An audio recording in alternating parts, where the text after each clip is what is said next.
বন্ধুরা সবাই কেমন আছো? আশা করি ভালো আছো। আমিও ভালো আছি।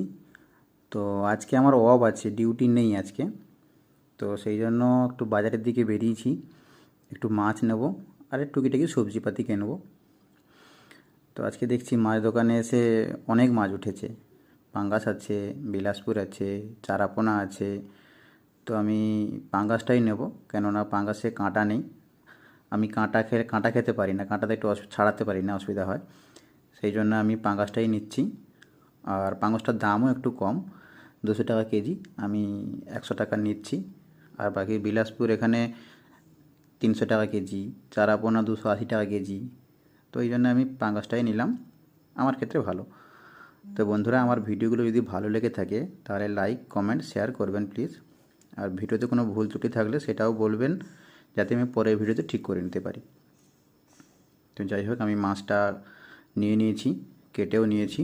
তো মাছ দোকানের অপোজিটেই আছে নাস্তার দোকান, বড়া, পেঁয়াজি, ইডলি। আমার আবার বড়া পেঁয়াজি দেখলে খুব লোভ লাগে, তাই আমি এখানে বড়া পেঁয়াজি দেখে নাস্তা করে নিচ্ছি। সকালের নাস্তাটাও হয়ে যাবে। নিয়ে নিলাম বড়া আর ঘুগনি। যাই হোক, সকালের নাস্তাটা কমপ্লিট হয়ে গেল। এবারে চলে এলাম সবজির দোকানে। অনেক রকম সবজি আছে এখানে। তো সবজির দাম কিন্তু প্রচণ্ড। ঠান্ডা পড়ে গেছে, তবুও সবজির দামটা কমেনি কেন কী জানি। তো বাড়ির দিকে বন্ধুরা ওখানে সবজির দাম কেমন একটু জানিও। তো আমি সমস্ত রকম সবজি একটু একটু করে নিয়ে নিচ্ছি, 250 করে। একটু নিয়ে নিলাম গাজর, একটু বেগুন, আবার একটু ঝিঙেও নিয়ে নিচ্ছি। অল্প টমেটো নিয়ে নেবো, একটা ছোট্ট ফুলকপিও নিয়ে নেবো, একটু লঙ্কা, একটু রসুনও নিয়ে নেবো। টুকিটাকি সবজি নিয়ে নিচ্ছি আর কি। এখানে সমস্ত সবজির দাম 80 টাকা। 80 টাকার নিচে কোনো সবজিই নেই।